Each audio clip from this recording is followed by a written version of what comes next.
Thank you very much. Thank you, everybody. It's a big day. Should be fun. I don't know. You'll maybe find reasons why it's not, but I can't imagine because we have a lot of great things happening. It's been a very strong week and a very strong weekend. Before we begin, let me say a few words about the historic events that took place over the last few days. On Saturday, my administration helped broker a full and immediate ceasefire, I think a permanent one, between India and Pakistan, ending a dangerous conflict of two nations with lots of nuclear weapons. And they were going at it hot and heavy, and it was seemingly not going to stop. And I'm very proud to let you know that the leadership of India and Pakistan was unwavering, powerful, but unwavering in both cases, and having these, they really were, from the standpoint of having the strength and the wisdom and fortitude to fully know and to understand the gravity of the situation. And we helped a lot. And we helped also with trade. I said, come on, we're going to do a lot of trade with you guys. Let's stop it. Let's stop it. If you stop it, we're doing trade. If you don't stop it, we're not going to do any trade. People have never really used trade the way I used it. That I can tell you. And all of a sudden they said, I think we're going to stop. And they have. And they did it for a lot of reasons, but trade is a big one. We're going to do a lot of trade with Pakistan. We're going to do a lot of trade with India. We're negotiating with India right now. We're going to be soon negotiating with Pakistan. And we stopped the nuclear conflict. I think it could have been a bad nuclear war. Millions of people could have been killed, so I'm very proud of that. I also want to thank Vice President Vance and Secretary of State Rubio for their work and efforts. They worked very hard on that. We also, as you know, created a situation where the Houthis, for the first time ever, have ceased firing, and they've let it be known that they're not going to be firing at American ships anymore, not going to be firing at Americans anymore. This was a heavy barrage that lasted for approximately 50 days. And as you know, they've been in war essentially for forever. But over the last 10 years, they've been very difficult for other countries. Nobody was able to do what we did. But they stopped, and we take their word for it. Their surrogates and them directly said, we don't want to do this anymore. And so we were satisfied with that. In addition, yesterday we achieved a total reset with China after productive talks in Geneva. Both sides now agreed to reduce the tariffs imposed after April 2nd to 10% for 90 days as negotiators continue on the larger structural issues. And I want to tell you that a couple of things. First of all, that doesn't include the tariffs that are already on, that are our tariffs, and it doesn't include tariffs on cars, steel, aluminum, things such as that, or tariffs that may be imposed on pharmaceuticals, because we want to bring the pharmaceutical businesses back to the United States, and they're already starting to come back now based on tariffs. Because they don't want to pay 25, 50, or 100% tariffs, so they're moving them back to the United States. I spoke to Tim Cook this morning, and he's going to, I think, even up his numbers, $500 billion. He's going to be building a lot of plants in the United States for Apple, and we look forward to that. I really do look forward to that. But the talks in Geneva were very friendly. The relationship is very good. We're not looking to hurt China. China was being hurt very badly. They were closing up factories. They were having a lot of unrest.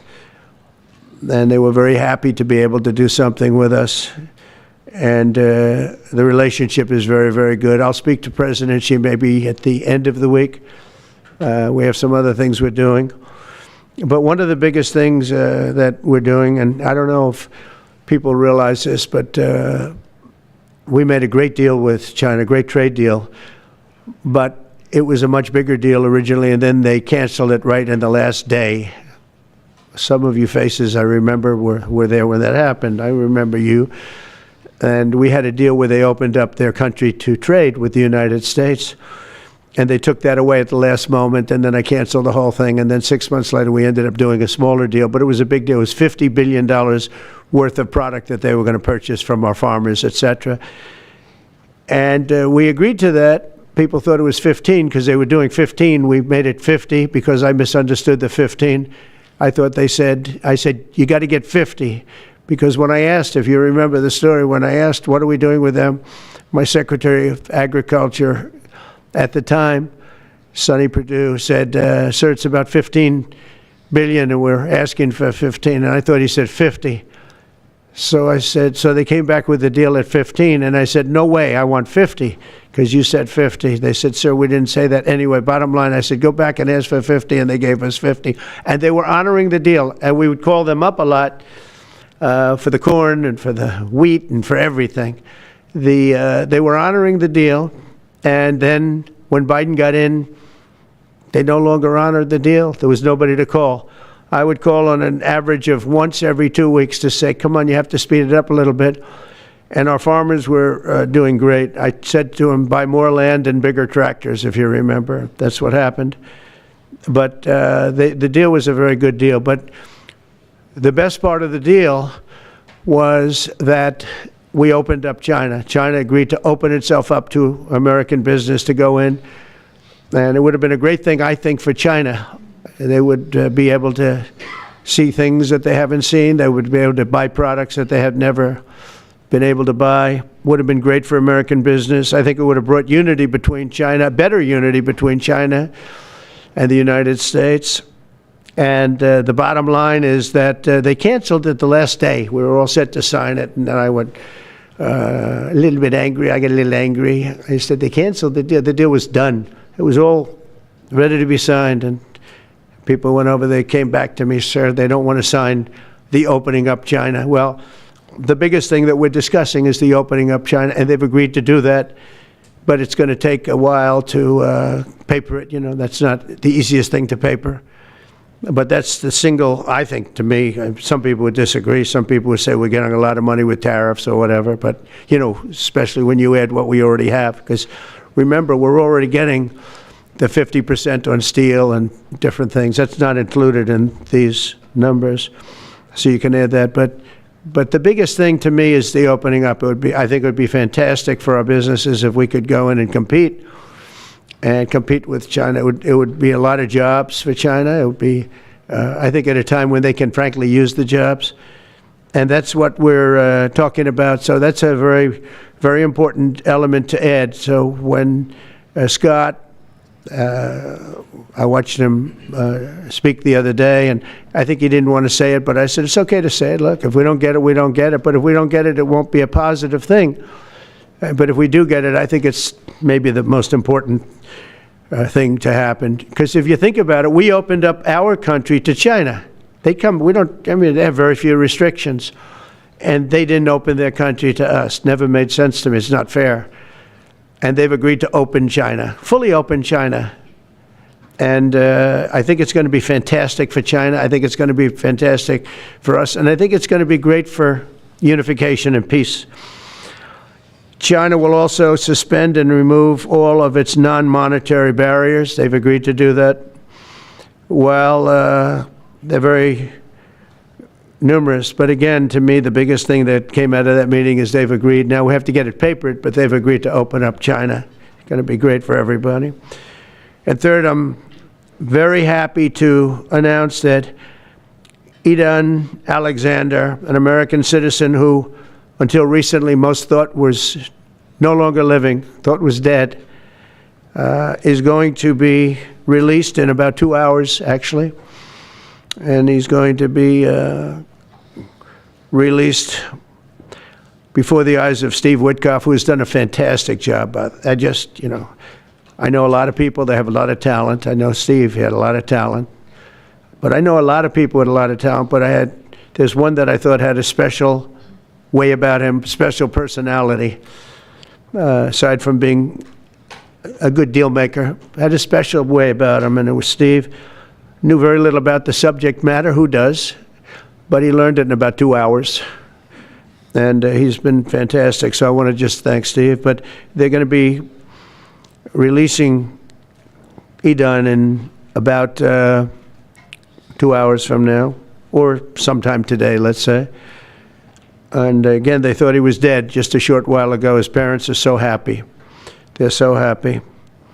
So it's, as you know, Aidan's the only American citizen who's captured and held hostage by Hamas since October 7th, 2023. And he's coming home to his parents, which is really great news. I mean, to me, it's big news. They thought he was dead. So that's that. So we'll be heading there, and we'll be seeing 3 primary countries. You know all about that: Saudi Arabia, UAE, Qatar. On Thursday's meeting with Russia and Ukraine is very important. I was very insistent that that meeting take place. I think good things can come out of that meeting. Stop the bloodshed of the horrible. It's a bloodbath. But that 5,000 more, it's really much more, I'm trying to be conservative, more than 5,000 soldiers. Russian, they're not American soldiers, they're from Russia, they're from Ukraine, but they're people. They're human souls, and they're being killed at levels that we haven't seen since the Second World War. And it's every week. A lot of drone fighting. It's a whole new form of warfare, and it's violent and vicious. And so that's it. I'd like to go back to China just for a second. They're very heavy on the fentanyl. We're charging them, as you know, 20% for the fact that they send fentanyl into our country. And they've agreed that they're going to stop that. And, you know, they'll be rewarded by not having to pay, you know, hundreds of billions of dollars in tariffs. So the fentanyl should stop. It comes from China. It's amazing. And comes through our southern border, comes through our northern border too, comes through Canada, and comes through our southern border, much more through the southern border.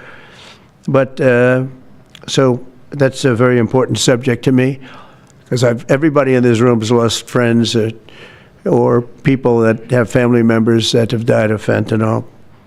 So there's a big incentive for China to stop, and I take them at their word. They're going to work on that, I think, very hard. And one thing, when they work on something, they get it done. So now I'm about to depart on a historic visit. Some of you are going with us to, as I said, Saudi Arabia, Qatar, and United Arab Emirates. Before I do, I'll sign one of the most consequential executive orders in our country's history. I don't think there's ever been anything signed like this, certainly not with respect to health care, nothing even close. I'm delighted to be joined on this occasion by Secretary of Health and Human Services Robert F. Kennedy Jr., who is doing a really good job, I have to tell you that. CMS Administrator, a friend of mine, Dr. Mehmet Oz, who is an amazing guy. You know, I was telling Bobby before, Oz had a very successful show, but it hurt his reputation. Because when you're in show business, it hurts your reputation a little bit. It's good for you, but in terms of professionalism and being a doctor, it sort of hurts your reputation. This guy went to the best schools, was the best, I mean, top of the line. Then he did a television show, became a success, made a lot of money, all that stuff, but it sort of hurt him. And you know who I compare that to? I hate to say this, but a special woman, Jeanine Pirro. She was the toughest, smartest DA, maybe in our countries, in our cities and states history, New York. She was really tough, really sharp. Then she did a show, and people didn't think of her quite the same way. She became more of an entertainment person, like Oz. Oz is not an entertainer. He's not really an entertainer, if you know the real story. And she isn't either. She is unbelievable. She was one of the strongest district attorneys in the history of New York, highly respected, very tough, went after the drug dealers at a level that you don't see today anymore. And hopefully she's given up she's leaving the #1 show on cable television, one of the #1 shows on television, period, The Five, but they've got great people left behind, but she was a big part of it. And so I equated to that. Jeanine Pirro is unbelievable. FDA Commissioner Dr. Marty McCary, with a reputation that's second to none, and the job he's doing already has been fantastic. Thank you, Marty. And Director of National Institute of Health, Jay Bhattacharya, who has been, as you know, from Stanford, so highly regarded, and have all been working with us very hard on this. And the question they would ask, being a little bit new to the government aspect of it, is why doesn't somebody fight the drug price situation, meaning equalization? There's a term, it's called equalization. Nobody wants to mention that term. And I'm not knocking the drug companies, I'm really more knocking the countries than the drug companies, because they're forced to do things. But the drug lobby is the strongest lobby in this country, they say, the drug lobby. It's between that and lawyers. And they have a lot of power. But starting today, the United States will no longer subsidize the health care of foreign countries, which is what we were doing. We're subsidizing others' health care. Countries where they paid a small fraction of what, for the same drug, that what we pay many, many times more for. And we'll no longer tolerate profiteering and price gouging from Big Pharma. But again, it was really the countries that forced Big Pharma to do things that, frankly, I'm not sure they really felt comfortable doing, but they've gotten away with it, these countries. European Union has been brutal. And the drug companies actually told me stories. It was just brutal how they forced them. And European Union suing all our companies, Apple, Google, Meta, they're suing all of our companies. They end up, they have judges that are European Union-centric, and they get rewarded $15 billion, $17 billion, $20 billion, and they use that to run their operation. It's not going to happen any longer, that I can tell you. So what's been happening is we've been subsidizing other countries throughout the world, not just in Europe, throughout the world. European Union was the most difficult, from what I understand. I mean, I'll tell you a story. A friend of mine who's a businessman, very top guy. Most of you would have heard of him. A highly neurotic, brilliant businessman, seriously overweight, and he takes the fat shot drug. And he called me up, and he said, President, he calls me, he used to call me Donald, now he calls me President, so that's nice respect. But he's a rough guy, smart guy, very successful, very rich. I wouldn't even know how we would know this, but because he's got comments. President, could I ask you a question? What? I'm in London, and I just paid for this damn fat drug I take. I said, it's not working. He said, I just paid $88, and in New York I pay $1,300. What the hell is going on? He said, so I checked, and it's the same box, made in the same plant, by the same company. It's the identical pill that I buy in New York. And here I'm paying $88 in London. In New York, I'm paying $1,300. Now, this is a great businessman, but he's not familiar with this crazy situation that we have. But he was stunned. But it was just one of those stories. And I brought it up with the drug companies, represented by somebody who's very smart, good person too. And we argued about it for about half hour, and then finally he just said, because they can't justify it, he just said, look, you got me. I can no longer they've been justifying this crap for years. They said, oh, it's research and development. Well, I said, well, research and development, other countries should pay research and development too. It's for their benefit. It was just one of those things, and the other countries would set a price, and they'd meet the price, and they'd say, if you don't meet the price, you can't sell it in our country. I said, well, then you walk away, and they'll call you back and they'll sell it in the country. But now they'll have to do that.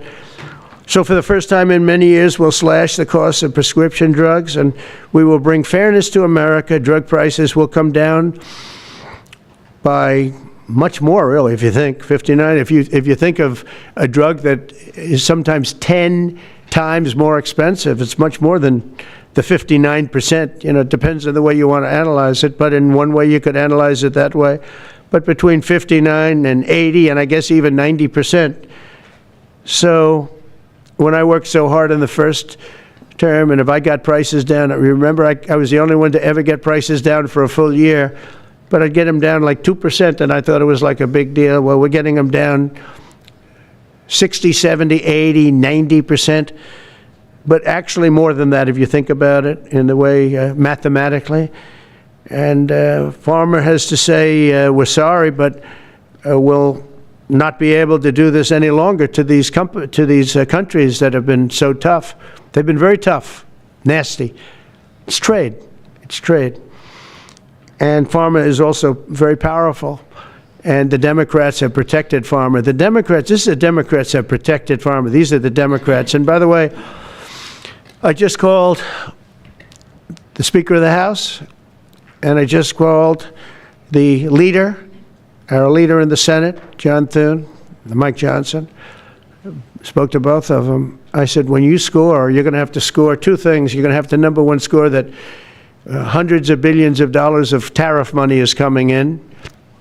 But even bigger than that, you're going to have to score that your cost for Medicaid and Medicare and just basically pharmaceuticals and drugs is going down at a level that nobody has ever seen before. It'll pay for the Golden Dome. I see the Golden Dome is there, see? That'll easily pay for the Golden Dome. And we'll have a lot of money left over. We need the Golden Dome, by the way, in this world. Although this world's a lot safer today than it was a week ago, and a lot safer than it was 6 months ago. We had people that had no clue what they were doing. So today Americans spend 70% more for prescription drugs than we spent in the year 2000. Think of that. Our country has the highest drug prices anywhere in the world by sometimes a factor of 5, 6, 7, 8 times. It's not like they're slightly higher. They're 6, 7, 8 times. There are even cases of 10 times higher. So that you go 10 times more expensive for the same drug, that's big numbers.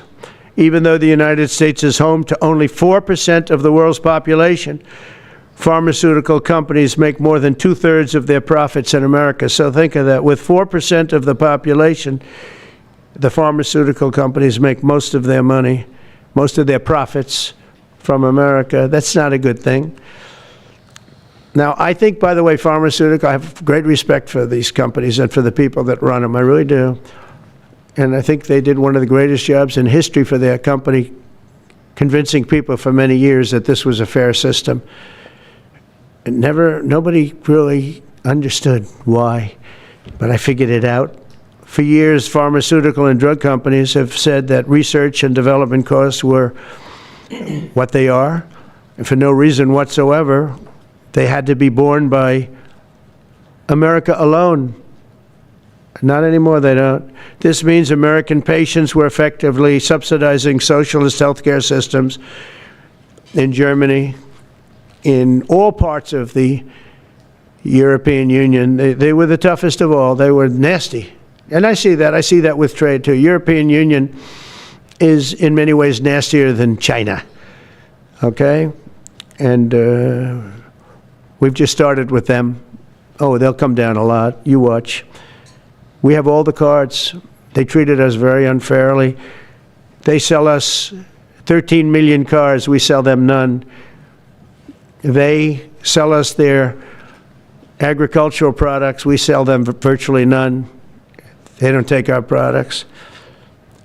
That gives us all the cards, and very unfair. So they're going to have to pay more for health care, and we're going to have to pay less. That's all it is. And believe it or not, because it's really the world we're talking about, not just the European Union, but because it's the world, the numbers are for the healthcare company not as bad as you would think. They'll make the same. I think the healthcare companies should make pretty much the same money. I really don't believe they should be affected very much, because it's just a redistribution of wealth. It's a redistribution where it could be the same top line, but it's going to be distributed differently. Europe's going to have to pay a little bit more. The rest of the world's going to have to pay a little bit more, and America's going to pay a lot less. Again, because it's a much smaller population than when you think of the whole world. So basically what we're doing is equalizing. There's a new word that I came up with, which I think is probably the best word. We're going to equalize, where we're all going to pay the same. we're going to pay what Europe's going to pay. We're going to all pay. Now, there may be some countries in dire need, and I would be willing to sacrifice that, but and help them. But it's called most favored nation. We are going to pay the lowest price there is in the world. We will get whoever is paying the lowest price. That's the price that we're going to get. So remember that. So we're no longer paying 10 times more than another country. Whoever is paying the lowest price, we will look at that price and we will say that's the price we're going to pay. Most favored nations. That's what it is. One breast cancer drug costs Americans over $16,000 per bottle, but the same drug from the same factory, manufactured by the same company, is 1/6 that price in Australia and 1/10 that price in Sweden. 1/10 for the identical product.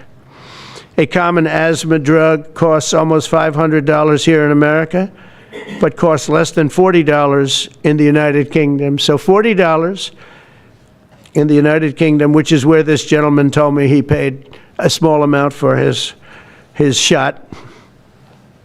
But think of that. So $40 versus $500 here. That's not even bad. There are much worse examples. And the weight loss drug, Ozempic, costs 10 times more in the United States than in the rest of the developed world. 10 times more. Why? Why? What did we do? Suckers. But we never had a president that had the courage to do this. And nobody knew the system like I do. I mean, I've gotten to know this system so well. And I don't think it's fair that it benefits Obamacare. Obamacare is a failure. It's not a good health care. It works. I made it work.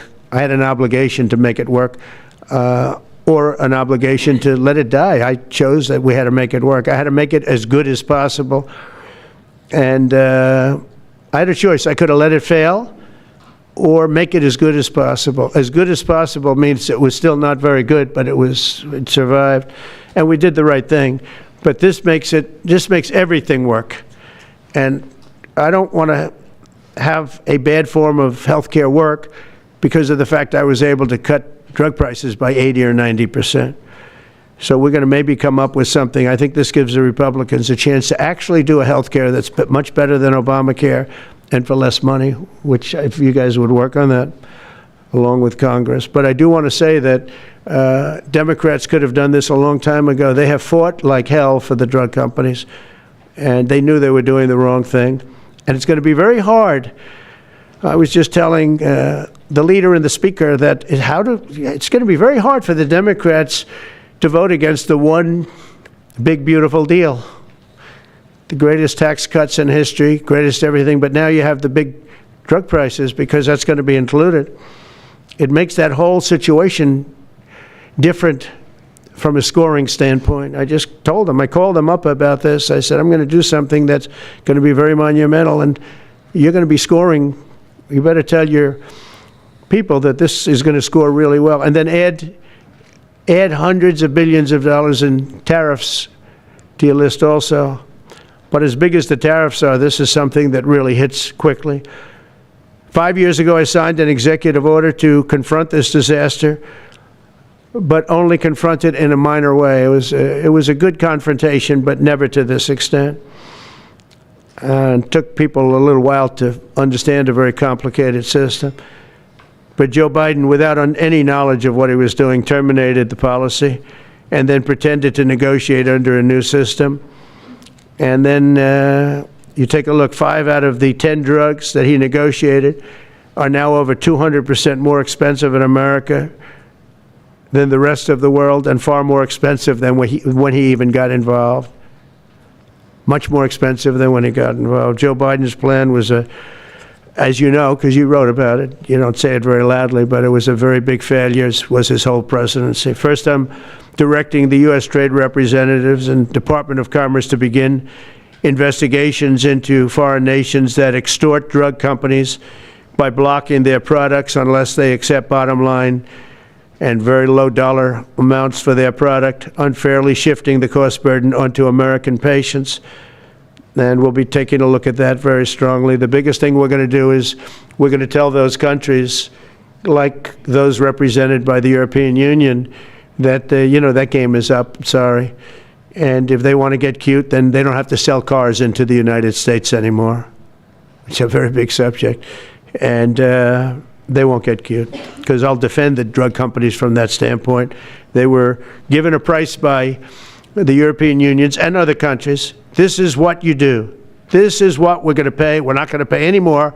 Let America pay the difference, because there was a big shortfall. Let America pay it. And that's what we did, but we're not doing it anymore. Next, my administration will secure what we're calling most favored nations drug pricing. The principle is simple. Whatever the lowest price paid for a drug in other developed countries, that is the price that Americans will pay. And we're using the term other developed countries because there are some countries that need some additional help, and that's fine. I think that's very good. Some prescription drug and pharmaceutical prices will be reduced almost immediately by 50 to 80 to 90%. Big Pharma will either abide by this principle voluntarily or will use the power of the federal government to ensure that we are paying the same price as other countries. To accelerate these price restrictions and reductions, my administration will also cut out the middlemen. We're going to totally cut out the famous middlemen. Nobody knows who they are, middlemen. I've been hearing the term for 25 years, middlemen. I don't know who they are, but they're rich. That I can tell you. We're going to cut out the middlemen and facilitate the direct sale of drugs at the most favored nation price directly to the American citizen. So we're cutting out, Bobby, the middlemen. It's so important, right? You got to do that. They're worse than the drug companies. They don't even make a product, and they make a fortune. It's very smart business people, that I can tell you. If companies make no significant progress toward most favored nation pricing, which we will insist that they do, so I think I'm wasting time talking about it. We're going to insist upon it. And we'll insist, and we're going to help the drug companies with the other nations, because those other nations do a lot of trading with us. They need our trade, just like China needed us very badly. They need us just as badly. We will do whatever we have to with trade, just like we did some great things with trade with India and Pakistan. It really helped the situation, very heated situation. Could have lost millions of people, more than millions, I mean, many millions of people. And they want to do business with America, but we never used our powers that way. We never knew how. We never had people that knew how to do that. We'll also open up America's market to safe and legal imports of affordable drugs from other countries, putting dramatic downward pressure on prices. And if necessary, we'll investigate the drug companies, and we'll, in particular, investigate the countries that are doing this, and we will add it onto the price that we charge them for doing business in America. In other words, we'll add it onto tariffs if they don't do what is right, which is everybody should equalize, everybody should pay the same price. And special interests may not like this very much, but the American people will. I am doing this for the American people. I'm doing this against the most powerful lobby in the world, probably the drug lobby, drug and pharmaceutical lobby. But it's one of the most important orders, I think, that's ever been signed, certainly with regard to health care or health in the history of our country, and it's an honor to be a part of it. And I'd like to ask Robert F. Kennedy to say a few words, please. Thank you. Thank you, Mr. President. This is an extraordinary day. This is an issue that, I grew up in the Democratic Party, and every major Democratic leader for 20 years has been making this promise to the American people. This was the fulcrum of Bernie Sanders' runs for presidency, that he was going to eliminate this discrepancy between Europe and the United States. But as it turns out, none of them were doing it. It's one of these promises that politicians make to their constituents, knowing that they'll never have to do it. And the reason they'll never have to do it is because they know that Congress is controlled in so many ways by the pharmaceutical industry. There's at least one pharmaceutical lobbyist for every congressman, every senator in Capitol Hill, and every member of the Supreme Court. By some estimates, 3.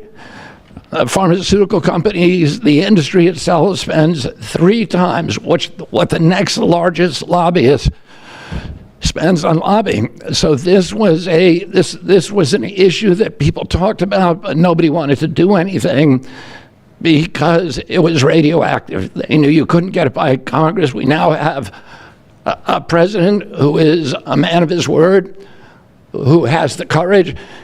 President Trump was taking money from the pharmaceutical industry too. I think they gave you $100 million. Yeah. But he can't be bought, unlike most of the politicians in this country. And he is standing here for the American people. I don't know what, there's writers like Lord Elizabeth Warren or Robert Reich who are saying that President Trump is on this side of the oligarchs. There has never been a president more willing to stand up to the oligarchs than President Donald Trump. And I'm very, very proud of you, Mr. President, for your courage, I'll say, because I don't want to be crude, your intestinal fortitude, your stiff spine, and your willingness to stand up for the American people. We have 4.2% of the world's population. Our country represents 75% of the revenues for pharmaceutical companies. We spend in our country $1,126 per capita on drugs. In Britain, they spend about $240. They spend 1/5 of what we do. And this is true across Europe. And the drug companies, Europeans, if you ask them, it made no sense what they were saying. America has to pay for this innovation or it's not going to happen. What President Trump is saying to our European partners is you got to raise the amount that you're paying for those drugs and pay for your share of the innovation. That the United States is no longer subsidizing that.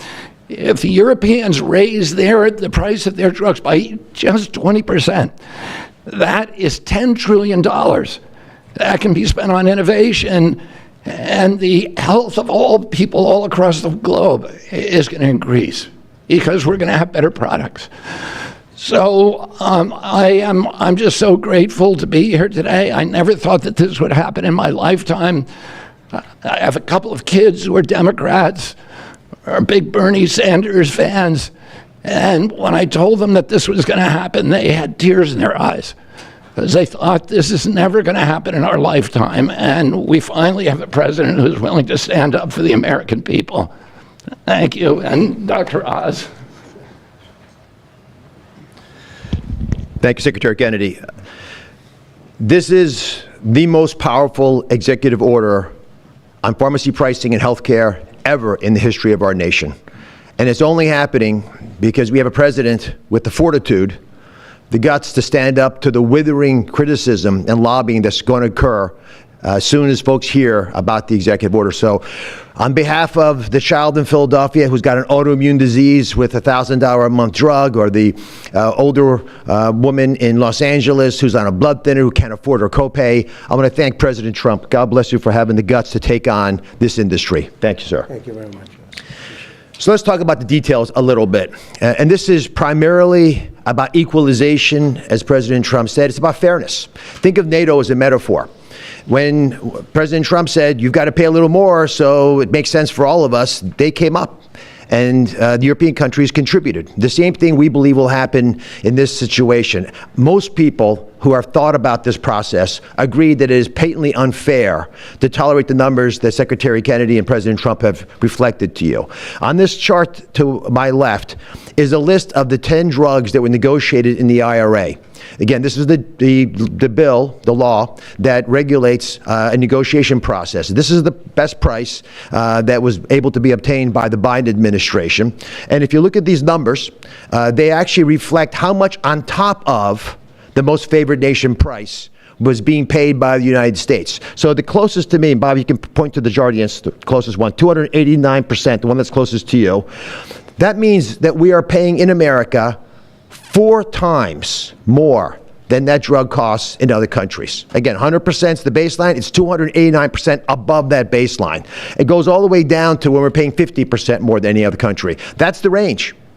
As was pointed out by President Trump, half the time we're paying 3 times more than is paid in other countries. It doesn't make any sense for the system. That stated, President Trump has over and over again indicated, and Secretary Kennedy reflected as well, we want innovation. We want our technology partners doing the best they can to make the best solutions for drugs to cure as many people in America and around the world as possible. By getting our allies to pay a bit more, as they should be, and they should have for many years been doing, will course correct a problem that's gotten out of hand. And by doing that in a thoughtful, effective way, we're going to be able to get the pharmaceutical industry whole. Those jobs will still be here, will still be productive, will still be curing cancer and a slew of other ailments that plague humanity. America will still be the leader in this space, but we'll be paying the appropriate amount, the right-sized amount for those tasks. So over the next 30 days, the 4 of us up here, together with people standing in the back of this room who are doing a lot of the heavy lifting, are going to be approaching pharmaceutical companies to talk specifically about what we want the most favored nation price to be based on the best data we have. We're looking forward to a thoughtful interaction with these corporate leaders, many of whom we've spoken to and in quiet will agree the system is not right the way it is. They're patriotic Americans. They want what's right. But the fact that in my lifetime, as Secretary Kennedy said, for the first time, we have a thoughtful and aggressive approach, thanks to President Trump, on taking on the special interests, should give all Americans confidence that this is an administration that stands for fairness, and it should chill the waters for those who believe they can push us away from our North Star, which is to take care of the American people. Mr. President, God bless you. Thank you very much. Thank you. Jay, you want to go next? Sure. Yep. So I teach economics at Stanford as well as health policy. And one thing that's really, really simple in economics is that when you have a persistent price difference for the same product between 2 countries, there is something deeply wrong. And what President Trump has done is a historic measure that should have been done a long time ago. What we're going to do is make sure that those prices become much closer to equal, like a competitive market you'd expect. Right now what's happening is the American people are subsidizing in large fraction the research and development efforts for drug companies around the world by the higher prices that we pay. With this new order, Europe will share the burden of that. And in fact, if you may think of it as like as somehow it's like it's going after drug companies, actually it's helping drug companies. Because what we're also going to do with this order, what President Trump has done with this order, is he's said to European governments, look, if you are taking advantage of the drug companies by forcing them to charge very, very low prices, we're going to defend American drug companies in Europe.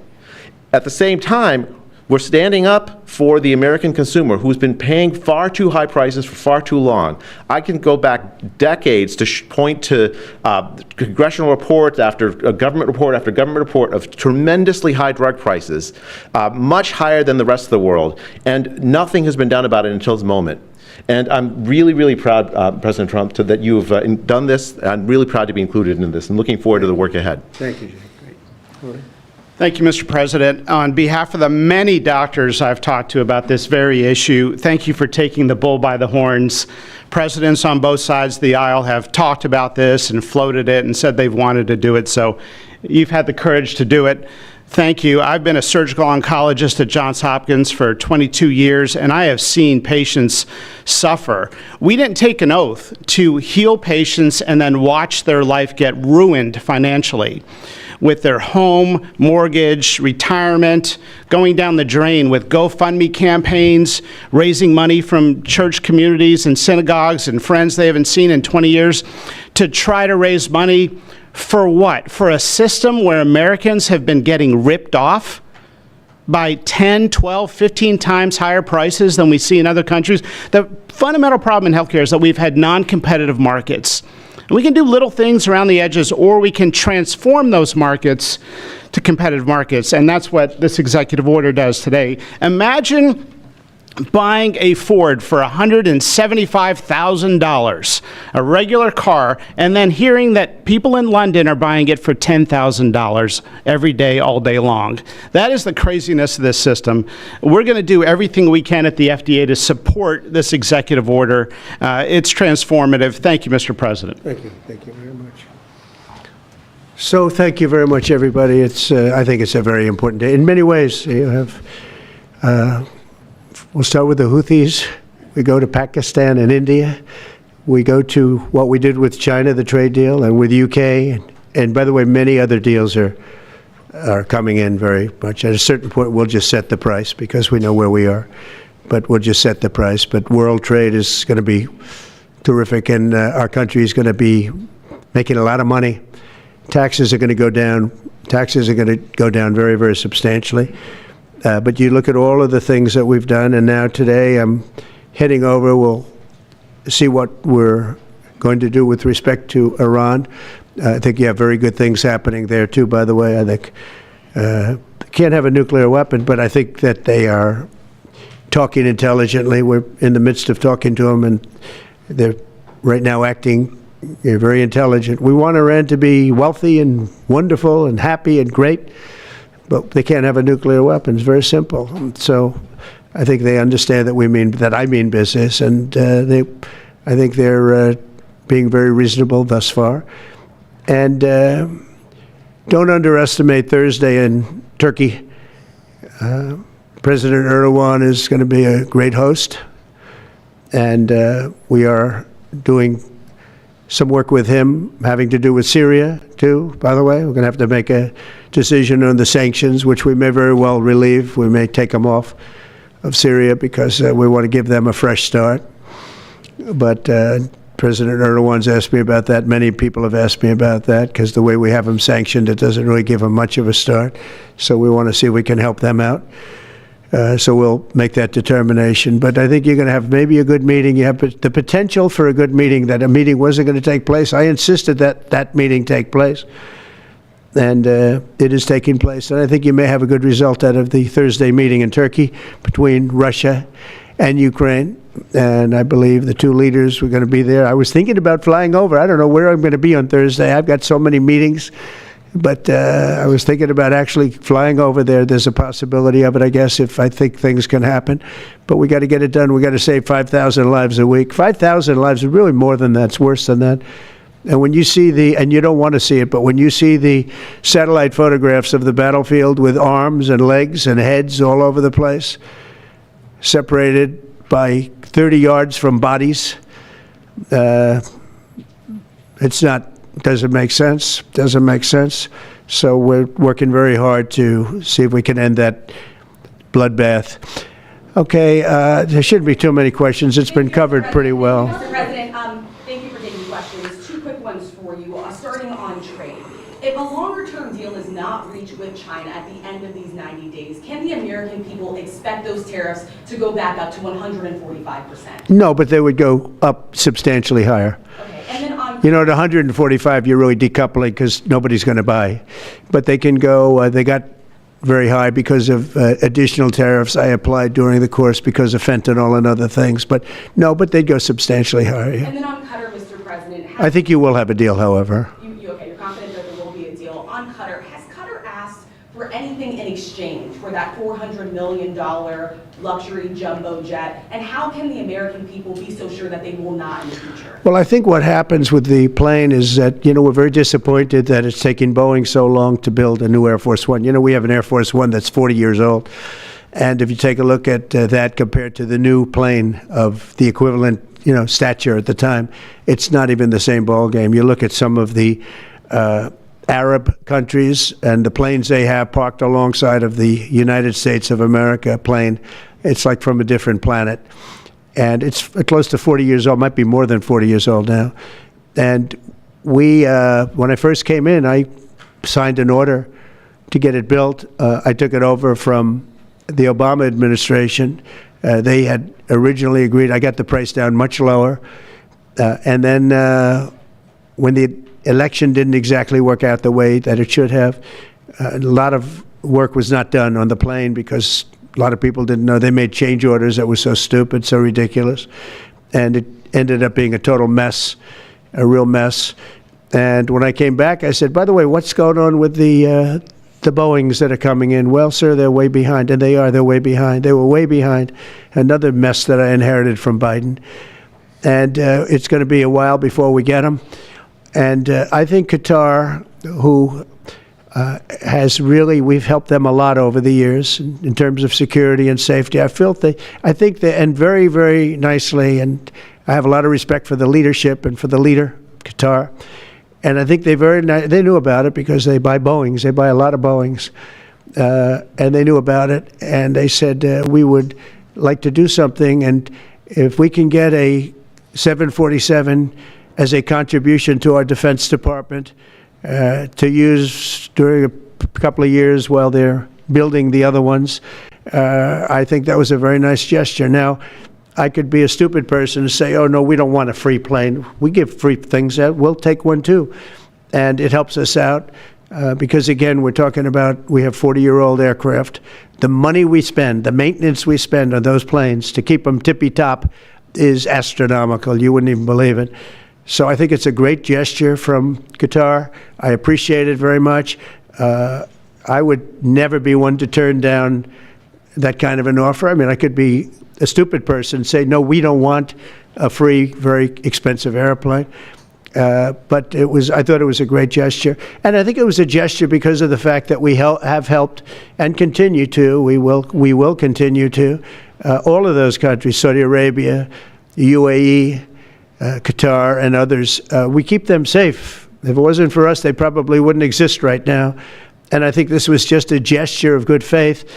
And I don't get it. Someday it'll be like Ronald Reagan. They decommission them. You know, they get to a certain age, they decommission them. It'll go to my library. They're talking about going to my library in years out. But I thought it was a great gesture. And it's something that was done by Ronald Reagan. They actually decommissioned the plane and he put it in his library. And it actually has made the library, I think, a Boeing 707. It's actually made the library more successful. So it was good. Do you plan to use the plane after you leave office? No, I don't. No, it would go directly to the library after I leave office. I wouldn't be using it. No. Mr. President, on the hostage, you said that the release of the American hostage, Eden Alexander, is a step in good faith to end this war. Do you expect any progress, or perhaps announcement on ceasefire during your trip to the Middle East? We hope that we're going to have other hostages released too, as you know. So when I met with the hostages 3 weeks ago that were there for quite a while, you remember the 10 people that came in, mostly young people, 1 or 2 were a little bit older. They were explaining the trials and tribulations. I mean, they went through hell. And I said, how many are there? They said 59. I said, that's a lot. I didn't realize, because we got a lot out. You know, we got a lot of hostages out, I think you will acknowledge. They said 59, but then they said, they followed that up by saying 59, of which 24 are living, the rest are dead. But the people whose son, mostly son, I think 1 daughter in this case, but mostly sons are there, or husbands are there, those people want the dead bodies as much as they want the live body. I have a mother that calls me, but came up to me when I first met her, and she said, sir, please get my son out. He's dead, but they have his body. And I asked her about that, and it's as though he were alive. The level of wanting that body back is the same. It couldn't be any more, as though he were alive. So, you know, getting the bodies back is very important. That could be a thing having to do with the religion. It could be same. I was amazed at the level of importance. It's the same as if the son or husband or whatever was alive. So they said 59. In fact, they came in with a number 59 written out on like a sign on their chest. But they came to thank me for getting them out. And I said, what does the 59 mean? They said, well, that means there are 59 people. But then they said, but 24 are living. Now it's 21. The number's 21. So now it's actually, we'll get Eitan today. We think we're getting him today. So it's 20. So they have 20 live hostages there. The rest are dead bodies. Mr. President, are you open to negotiating your tariffs on cars, steel, and aluminum with China or any other country? Well, we're not even talking about that. We're bringing the car business back into this country. We have commitments, not only commitments, they've already started construction on many plants. They've left Mexico in a few cases. In a few cases, they've left Canada. They're not going to build in Canada. They're going to build here because we have the market. And the tariffs, have been amazing. The election and the tariffs. November 5th was a big day, and on top of that, of course, you wouldn't have the tariffs without the election, I guess, if you look at it. But we have at least 11 committed massive car factories that are going to be built, that are in the process of being built. And some are going through, some have actually started. We also have renovations of existing factories where they weren't utilizing the full factory from years gone by, and now they're under full renovation. They'll be opening up full factories in a very short period of time. Our car industry is, I think we're going to have the #1 industry. You know, if you look at Japan and these others, they do tremendously with cars, and they can do that too. But you know, if they want to sell cars in the United States, they're going to have to build factories in the United States, because I'm interested in cars for the United States. Now, one other thing is, in our tax bill, we're giving not only no tax on tips, no tax on Social Security, no tax on overtime, but also we're going to get a deduction for people that borrow money to buy a car if it's made in America. If it's not, we have no interest. Mr. President, on the meeting between President Putin as well as President Zelensky, if President Putin doesn't show up to these talks in person in Turkey, will you join Europe in putting higher sanctions on If I felt it would be important toward getting the deal done, I'm the one that insisted on the meeting. They couldn't get a meeting because one said ceasefire, one said no ceasefire. It was going back and forth. I said, look, at this point, we got to stop it. Just go to the meeting. The meeting's been set. Go to the meeting on Thursday. And if I thought it would be helpful, I don't know where I'm going to be at that particular point. I'll be someplace in the Middle East, but I would fly there if I thought it would be helpful. Yeah, please. Refugees. I want to ask you about South African refugees. Dozens of Afrikaners who claim discrimination in their home country are heading to the United States, where your administration is going to welcome them as refugees. Now, this comes as you've halted virtually all refugee admissions for people fleeing famine and war from countries like Sudan and the Democratic Republic of Congo. Why are you creating an expedited path into the country for Afrikaners but not others? Because they're being killed, and we don't want to see people be killed. Now, South Africa leadership is coming to see me, I understand, sometime next week. And, you know, we're supposed to have I guess a G20 meeting there or something, but we're having a G20 meeting. I don't know how we can go unless that situation's taken care of, but it's a genocide that's taking place that you people don't want to write about, but it's a terrible thing that's taking place, and farmers are being killed. They happen to be white, but whether they're white or black makes no difference to me, but white farmers are being brutally killed, and their land is being confiscated in South Africa, and the newspapers and the media, television media, doesn't even talk about it. If it were the other way around, they'd talk about it. That would be the only story they'd talk about. And I don't care who they are. I don't care about their race, their color. I don't care about their height, their weight. I don't care about anything. I just know that what's happening is terrible. I have people that live in South Africa. They say it's a terrible situation taking place. So we've essentially extended citizenship to those people to escape from that violence and come here. Yeah. Please. Mr. President, thank you. Are you letting China off the hook for these 90 days, and do you really believe that they will follow through with non-tariff barriers and remove those? Non-monetary tariffs, yeah. Yeah, I think they're going to follow through. I think they want it very badly. I think they want the deal very badly. Again, this doesn't include the steel tariffs that I put on a long time ago that Biden tried to get off, but he couldn't get them off because it was too much money. You know, I took in hundreds of billions of dollars from China, what a lot of people don't know, but we put on the tariffs originally. And if I didn't do that, we wouldn't have a steel industry today. Now we have a thriving steel industry. It'll be thriving much more with what we're doing because this is the next level. But it doesn't include that, doesn't include cars, doesn't include pharmaceuticals when we do that. And the reason we're doing that will be to get them to come back in the country. You know, there are, again, I always say it because a lot of people forget, but if a company like Eli Lilly, which is making a massive investment in the United States right now. They're building many, many plants. They've already started like 7 of them, many plants, but they are not going to be tariffed. There's no tariff cost. So they're all doing that. They're all coming back to the United States. I mean, I'll tell you what, I hope I get the benefit of watching this because, as president, because, you know, it takes a little while to do this stuff. and we're doing it early in the administration. If you think of it, we have, I believe, if you look at the real total, it's over $10 trillion committed for plants and factories. Other administrations haven't had $1 trillion over a 4-year period, even over an 8-year period. We have over $10 trillion committed in one form or the other over 2 months. Give me a break. I'm here to hear 3, but let's give me a break on the first month. We want to get acclimated. But if you think about it, it's really 2 months. And so in 2 months, we have an investment already of over $10 trillion. And other presidents haven't had that done over a year, over 4 years in some cases. It's unprecedented. There's never been anything like it. It's a very exciting time in America. Thank you very much, everybody. Thank you. Who's in charge of the budget bill while you're gone, sir? I'll sign that, yeah. Mr. President, are you ready to impose sanctions on Russia if Putin doesn't agree with the 30-day ceasefire? I have a feeling they're going to agree.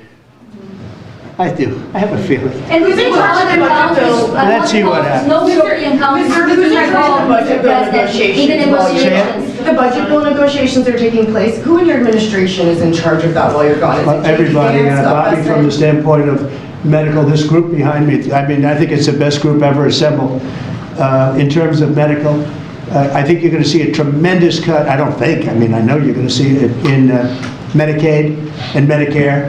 That cut will be massive because drugs are 50-60% of the cost. So Medicaid costs are going down and Medicare costs are going down because of what we're doing today. And there's no, it's not like, oh, gee, well, maybe it won't happen. It's going to happen because the other countries have no choice. Now, the drug companies are going to have to say, listen, if you don't pay more, we're not going to give you the drug, and they're willing to do that. So that's it. They have to, we have to equalize. Mr. President, what is price controls? Say it? How do you respond to the fact that this... It's not price control, no. What was, price control is before. If you want to talk about, price control is what they were doing. They were making us pay. They set a price, and they said, here's what we're going to pay, and anything else charge America. Because at that time, they had a very stupid president, and it really went crazy during the last 4 years. And remember this, the Democrats are the ones that allowed this to happen. They were the ones that were the protector of this pricing system. And I think it's going to be very hard. You'll have to ask Democrats, are they going to vote against the one great, big, beautiful deal that's being negotiated now, tax cuts, etc. We're now on top of the tax cuts and regulation cuts, all the things. Now you're going to say that the price of your medicine is going down by 60, 70, 80%. You're going to vote against it? I think a lot of Democrats are going to be forced to do something that their leaders are going to beg them not to do, and that's vote for the bill. I don't see how they can vote against it. How can they vote against it when drug prices, drugs and pharmaceuticals are going to be down 70, 80%? It's going to be very interesting. Mr. President, what do you say to people who view that luxury jet as a personal gift to you? Why not leave it behind? You're ABC fake news, right? Why It's not? only ABC. Well, a few of you would. Let me tell you, you should be embarrassed asking that question. They're giving us a free jet. I could say, no, don't give us, I want to pay you $1 billion or 400 million or whatever it is. Or I could say, thank you very much. You know, there was an old golfer named Sam Snead. Did you ever hear of him? He won 82 tournaments. He was a great golfer. And he had a motto, when they give you a putt, you say, thank you very much. You pick up your ball and you walk to the next hole. A lot of people are stupid. They say, no, I insist on putting it. And then they putt it and they miss it.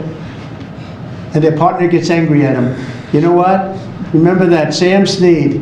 When they give you a putt, you pick it up and you walk to the next hole and you say, thank you very much. Respectfully, sir, as a businessman, some people may look at this and say, have you ever been given a gift worth millions of dollars and then not received anything? It's not a gift to me, it's a gift to the Department of Defense. And you should know better, because you've been embarrassed enough, and so has your network. Your network is a disaster. ABC is a disaster. Here is the bill. Bobby, come on over here. Now you're talking about trillions and trillions of dollars. Thank you very much, everybody. Mr. President, a quick question about Turkey. Thank you very much. Thank you, sir.